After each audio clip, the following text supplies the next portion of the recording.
انجه یو طبي او اقتصادي بوټی چې د میدان وردګ ولایت بزګران یې د نشهیي توکو غوره بدیل بولي. دوی وایي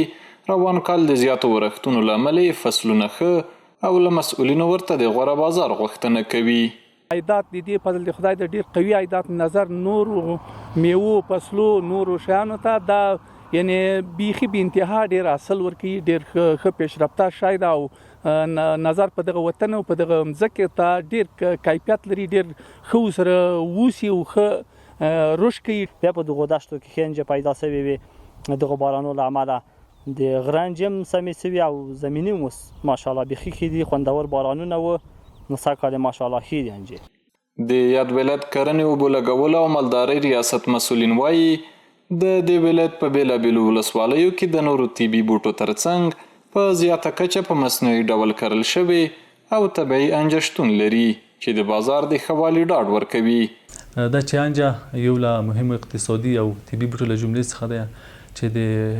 هیواد د ولایت په اکثره ساحو کې په طبیعي ډول او په اکثره ساحو کې په مصنوعي ډول په دې وروستیو کې کرل کیږي. د موږ د سروې په اساس چې بیسودن حصه اول بیسود او دوهمه حصه بیسود په کې اکثره ساحو کې په طبیعي ډول روشنه کیږي او په دې وروستیو کې په مختلفو ولسوالیو کې هغه نرخ دی جالیز دی سید آباد دی او جغتو ولسوالۍ کې دی هلته خلکو د مصنوعي کرنې ته